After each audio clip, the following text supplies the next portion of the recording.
नमस्कार, आप सभी का आपके अपने YouTube चैनल में हार्दिक अभिनंदन है। दोस्तों, आज NCERT की अगली कड़ी में हम फिर पढ़ेंगे अध्याय 6 पृथ्वी के प्रमुख स्थल रूप। इससे पहले आपको पता है हम 5 पाठ यानी 4 पाठ पढ़ चुके हैं। चौथा पाठ हमने पढ़ा नहीं है क्योंकि वहाँ पर जो मानचित्र दे रखा है वो हमारे सिलेबस में नहीं है, इसलिए हमने वो पढ़ा नहीं है। आप पढ़ेंगे अध्याय 6 पृथ्वी के प्रमुख स्थल रूप। वैसे पृथ्वी के प्रमुख स्थल रूप हमारे सिलेबस में ऐसा नाम नहीं लिखा गया है, लेकिन पर्वत और ज्वालामुखी ये सिलेबस में लिखा गया है और पर्वत और ज्वालामुखी इसी पाठ में है, इसलिए हमें ये पाठ पढ़ना है। और अब स्टार्ट करते हैं। प्रश्न नंबर 1, स्थल रूप कितनी प्रक्रियाओं के माध्यम से बनते हैं? तो ये 2 प्रक्रियाओं के माध्यम से बनते हैं। ये प्रक्रिया एक तो आंतरिक प्रक्रिया है, दूसरी आपकी बाह्य प्रक्रिया है। आंतरिक प्रक्रिया और बाह्य प्रक्रिया। अब आंतरिक प्रक्रिया, इस प्रक्रिया के कारण बहुत से स्थानों पर पृथ्वी की सतह कहीं ऊपर उड़ जाती है तो कहीं धंस जाती है। यानी पृथ्वी के अंदर जब उथल पुथल होता है तो कहीं ऊपर उड़ जाती है, कहीं नीचे धंस जाती है। और बाह्य प्रक्रिया तो यह स्थल के लगातार बनने व टूटने की प्रक्रिया है। स्थल के ऊपर लगातार टूटने और बनने की प्रक्रिया है बाह्य प्रक्रिया। जैसे जल है, वायु है, या कहीं और भूकंप के कारण हिलने से टूट जाती है पृथ्वी का कुछ, जैसे पहाड़ टूट जाते हैं, कहीं मैदानी क्षेत्र है वो धंस जाता है, कहीं पठार है। इस तरीके से ये बनते हैं। ये स्थल के लगातार बनने व टूटने की प्रक्रिया है। प्रश्न नंबर 2 है, अपरदन किसे कहते हैं? अपरदन किसे कहते हैं? पृथ्वी की सतह के टूट कर घिस जाने यानी सतह के नीची हो जाने को अपरदन कहा जाता है। निक्षेपण किसे कहते हैं? स्थल की प्रक्रिया का फिर से निर्माण होना निक्षेपण कहलाता है। यानी स्थल का टूटना तो अपरदन होता है और टूट कर फिर बनना, यानी टूटने और बनने की ये प्रक्रिया लगातार चलती रहती है। टूट कर बनने की प्रक्रिया को निक्षेपण कहते हैं और टूटने की प्रक्रिया को अपरदन कहते हैं। अगला प्रश्न है, अपरदन तथा निक्षेपण होता है बहते हुए जल, वायु तथा बर्फ के कारण। ये दोनों प्रक्रियाएं जल, वायु और बर्फ के कारण बनती हैं। कौन कौन सी? अपरदन और निक्षेपण। हिमानी किसे कहा जाता है? तो वैसे नाम से ही पता है, हिमानी यानी हिम, बर्फ से बनती है। तो कुछ पर्वतों पर हमेशा जमी रहने वाली बर्फ की नदियों को क्या कहा जाता है? हिमानी कहा जाता है। अगला प्रश्न है, आल्प्स पर्वत श्रृंखला कहाँ है? तो ये यूरोप में है।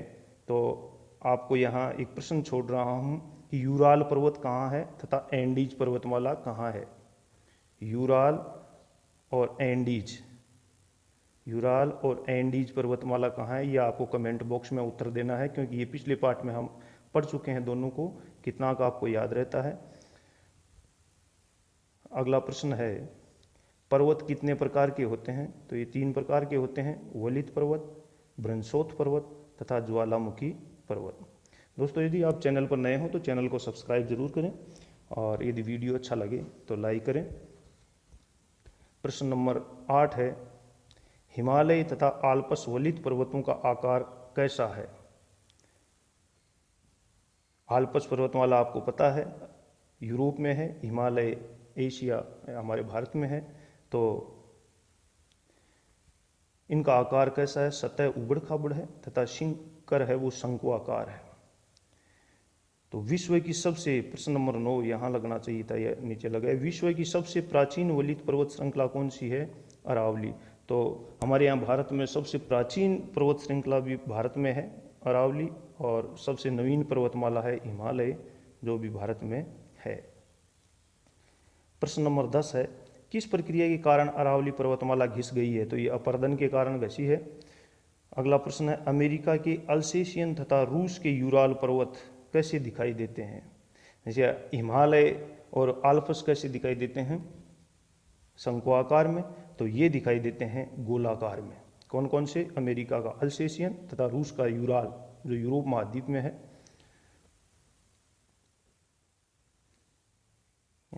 यूराल पर्वत यूरोप महाद्वीप का है, रूस में, और अमेरिका का अल्सेशियन पर्वत है, दोनों की आकार है वो गोलाकार है, इनकी ऊंचाई कम है, ये बहुत पुराने वलित पर्वत हैं। अगला प्रश्न है, ब्रंसोत पर्वतों का निर्माण कैसे होता है? यानी इन पर्वतों का निर्माण कैसे होता है? जैसे पर्वत 3 प्रकार के होते हैं, हमने पढ़ा था। तो इन ब्रंसोत पर्वतों का निर्माण कैसे होता है? वलित पर्वत होते हैं, ब्रंसोत पर्वत होते हैं और ज्वालामुखीय पर्वत होते हैं। तो ये ब्रंसोत पर्वतों का निर्माण कब होता है? तो जब बहुत बड़ा भाग टूट जाता है पृथ्वी का तथा ऊर्ध्वाधर रूप में विस्थापित हो जाता है, तो ब्रंसोत पर्वतों का निर्माण होता है। अब अगला प्रश्न है, ब्रंसोत पर्वतों के ऊपर उठे हुए भाग को क्या कहते हैं? ऊपर उठा हुआ भाग उत्खंड हास्ट होता है, उत्खंड होता है, इसको हास्ट भी बोलते हैं अंग्रेजी में।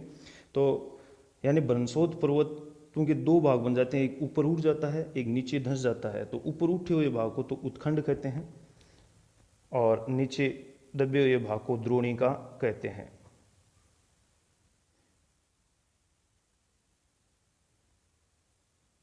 अब देखिए, ये है ब्रंसोत पर्वत है, इसमें ऊपर जो भाग उठा हुआ होता है ये तो होता है आपका उत्खंड। ये तो क्या होता है? उत्खंड भ्रंश होता है। और नीचे वाला द्रोणिका, यानी जो नीचे धंस जाता है वो द्रोणिका होता है। इसलिए ब्रंसोत पर्वत के ऊपर उठे हुए भाग को क्या कह देते हैं? उत्खंड, और जो दबा हुआ भाग होता है उसको कह देते हैं हम द्रोणिका। अब अगला प्रश्न है, ब्रंसोत पर्वतों के नीचे धंसे हुए खंडों को क्या कहा जाता है? तो अभी आपने पढ़ा है, द्रोणिका या ग्राबेन, द्रोणिका या ग्राबेन। अगला प्रश्न है, ब्रंसोत पर्वत का उदाहरण है यूरोप की राइन घाटी तथा वासजेस पर्वत। यूरोप की वाइन घाटी तथा वोसजेस पर्वत है, ये ब्रंसोत पर्वत के उदाहरण है। ये कई बार परीक्षाओं में पूछ लिए जाते हैं, यूरोप की राइन घाटी तथा वोसजेस पर्वत है। तो ब्रंसोत पर्वत, वलित पर्वत या ज्वालामुखी पर्वत, तो इस तरीके से आपको इनको याद रखना है। अगला प्रश्न है, ज्वालामुखी पर्वतों के उदाहरण हैं अफ्रीका का माउंट किलिमंजारो तथा जापान का फुजियामा। ज्वालामुखी के पर्वत कौन से हैं और ब्रंसोत पर्वतीय उदाहरण कौन से हैं, ये आपको याद रखना है। प्रश्न नंबर 17 है, पर्वतीय क्षेत्रों में खेले जाने वाले खेल कौन कौन से हैं? Paragliding, hang gliding, river rafting तथा स्कीइंग, ये पर्वतीय क्षेत्रों में खेले जाने वाले खेल हैं। भारत का सबसे पुराना पठार कौन सा है? तो आपका है ये दक्कन का पठार। कौन सा पठार है? दक्कन का पठार। अगला प्रश्न है, विश्व का सबसे ऊंचा पठार है तो विश्व का सबसे ऊंचा पठार तिब्बत का पठार है, जो मध्य समुद्र तल से 4000 से 6000 मीटर ऊंचाई तक है। तो विश्व का सबसे ऊंचा पठार है तिब्बत का पठार। भारत का सबसे पुराना पठार अभी हमने पढ़ा है वो है दक्कन का पठार। अब पठार उपयोगी क्यों होते हैं भाई, किसके कारण होते हैं? तो ये खनिजों के कारण पठार हैं वो उपयोगी होते हैं। भारत का छोटा नागपुर पठार क्यों प्रसिद्ध है? ये लोहा, कोयला तथा मैग्नीज के कारण, क्योंकि पठार खनिजों के कारण ही उपयोगी होते हैं। और भारत का छोटा नागपुर इसलिए उपयोगी है क्योंकि यहाँ लोहा निकलता है, कोयला निकलता है और मैग्नीज निकलता है। अफ्रीका का पठार प्रसिद्ध क्यों है? तो अफ्रीका का पठार सोना एवं हीरा के लिए प्रसिद्ध है, जबकि भारत का छोटा नागपुर है वो लोहा, कोयला तथा मैग्नीज के लिए प्रसिद्ध है। अगला प्रश्न है, हुंड्रू जलप्रपात अवस्थित है। हुंड्रू जलप्रपात कहाँ है? तो ये भारत के छोटा नागपुर पठार की स्वर्णरेखा नदी पर है। जोग जलप्रपात अवस्थित है, ये कर्नाटक में है। ये बात भी याद रखना, ये सीधे सीधे प्रश्न पूछे जाते हैं कि हुंड्रू जलप्रपात कहाँ है? तो स्वर्णरेखा नदी पर है छोटा नागपुर पठार में, और जोग जलप्रपात है कर्नाटक में। रस्सी से बना हुआ पुल है, ये अरुणाचल प्रदेश में है। ये भी आपकी किताब में चित्र के माध्यम से दे रखा है। अगला है, पर्वत किसे कहा जाता है? ये उस बॉक्स में दे रखा है ऐसा प्रश्न कि पर्वत 600 मीटर से अधिक ऊंचाई एवं खड़ी ढाल वाली पहाड़ी को पर्वत कहा जाता है। अब आपके प्रश्न दे रखे हैं किताब के आगे, उन प्रश्नों को हम पढ़ते हैं,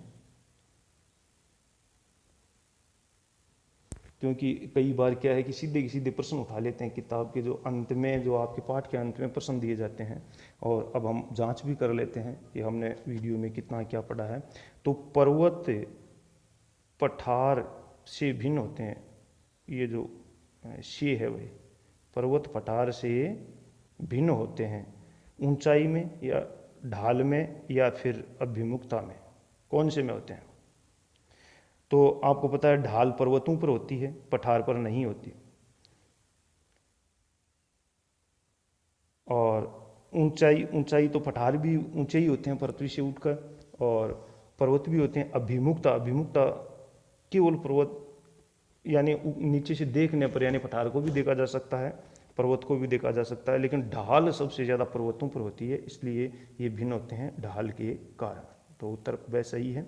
हिमानी कहाँ पाई जाती है? हिमानी अभी हमने पढ़ा भी था, ये प्रश्न, ये आपको देना है कमेंट बॉक्स में जवाब। हिमानी कहाँ पाई जाती है? चलो, तो क्या मैदानों में पाई जाती है या पठारों पर? हमने पढ़ा था जो पर्वतों पर जो जमी हुई बर्फ की नदियाँ होती हैं वो क्या होती हैं? हिमानी होती हैं। तो इसका उत्तर होगा ए। अगला प्रश्न है, दक्कन का पठार कहाँ है? तो ये भारत में है। आपको पता है, अभी हमने पढ़ा था कि भारत में दक्कन का पठार है, और ये सबसे पुराना पठार है। यांगत्से नदी कहाँ बहती है? तो ये चीन में बहती है। अगला प्रश्न है, यूरोप की एक महत्वपूर्ण पर्वत श्रृंखला कौन सी है? अब ये भी देखिए, एंडीज पर्वतमाला तो आपको पता है दक्षिणी अमेरिका में है, तो यूरोप में है वो आल्प्स है, हमने पहला या दूसरे प्रश्न में ही पढ़ा था। अगला प्रश्न है, समतल भूमि वाले क्षेत्र को, समतल भूमि वाले क्षेत्र को कहते हैं, खालिस्तान छोड़ रखा है, खालिस्तान वाले प्रश्न है, तो समतल भूमि वाले क्षेत्र को क्या कहते हैं? अब भाई, उबड़ खाबड़ ऊपर उठी हुई वो पर्वत होते हैं, और ज़मीन से थोड़ी ऊपर उठकर जो समतल बनती है वो पठार होता है। लेकिन सीधा पूछा है समतल भूमि वाले विस्तृत क्षेत्र को क्या कहते हैं, तो उनको कहते हैं मैदान। समतल भूमि वाले क्षेत्र को क्या कहते हैं? मैदान।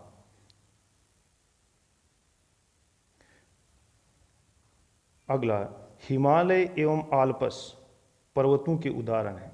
तो बताओ, ये हिमालय और आल्प्स वलित पर्वत हैं, या ज्वालामुखी पर्वत हैं, या फिर ब्रह्मोत्तर पर्वत हैं? तो आपको पता है हिमालय और आल्प्स दोनों ही वलित पर्वत हैं। कैसे पर्वत हैं? वलित पर्वत। दोस्तों, आपको वीडियो अच्छा लगे और लाइक न करते हो, ये भी आपके धर्मशास्त्रों में पाप की श्रेणी में आता है, इसलिए वीडियो को लाइक जरूर कर लेना। चैनल पर नए हो तो सब्सक्राइब कर लेना। क्या, चलो ये मजाक की बात थी, वो आपका काम है सब्सक्राइब करना और लाइक करना। चलो, आगे का प्रश्न है, खालिस्तान क्षेत्रों में खनिजों की प्रचुरता होती है। तो खनिजों में किसकी प्रचुरता होती है? ये भी हमने पढ़ा था, क्योंकि पठार क्यों महत्वपूर्ण होते हैं? खनिजों के कारण। तो इसका उत्तर होगा पठार। पर्वतों का एक क्रम है, पर्वतों का क्रम क्या कहलाता है? श्रृंखला। पर्वतों का क्रम कहलाता है श्रृंखला। तो श्रृंखला पर्वतों का एक क्रम है। क्षेत्र कृषि के लिए सबसे अधिक उत्पादक होता है। खालिस्तान क्षेत्र कृषि के लिए सबसे अधिक उपयुक्त होता है। तो आपको पता है कृषि सबसे ज़्यादा कहाँ होती है? मैदानों में होती है। तो मैदानी क्षेत्र हैं वो कृषि के लिए महत्वपूर्ण होते हैं। अब एक फैक्ट दे रखा है आपकी किताब में कि क्या आप जानते हैं प्रशांत महासागर में स्थित मोनाकी पर्वत, कौन सा पर्वत? मोनाकी पर्वत, जिसको हवाई द्वीप भी बोलते हैं, सागर की सतह के नीचे स्थित है। प्रशांत महासागर में भी एक पर्वत है जो सागर की सतह के नीचे ही है, केवल पानी में ही है वो। इसकी ऊंचाई है 10,205 किलोमीटर। कितनी है ऊंचाई? 10,205 मीटर, सॉरी। एवरेस्ट शिखर से भी अधिक ऊंचा है। इसका माने ये एवरेस्ट से भी अधिक ऊंचा है। लेकिन सीधा प्रश्न पूछा जाता है सबसे ऊंचा शिखर कौन सा है, तो माउंट एवरेस्ट ही होता है, क्योंकि ये सतह पर दिखता ही नहीं है, सतह के नीचे है, पानी की सतह के नीचे। तो ऐसा प्रश्न आ जाए कि हवाई द्वीप कहाँ है, तो प्रशांत महासागर में। या मोनाकी पर्वत कहाँ है, तो प्रशांत महासागर में या प्रशांत महासागर के सतह के नीचे कौन सा पर्वत है, तो जो ऑप्शन में मोनाकी पर्वत या हवाई द्वीप जो भी दिया हुआ है वो आपको करना है। तो दोस्तों, यदि चैनल पर नए हो तो सब्सक्राइब करें, वीडियो अच्छा लगा हो तो लाइक करें। धन्यवाद।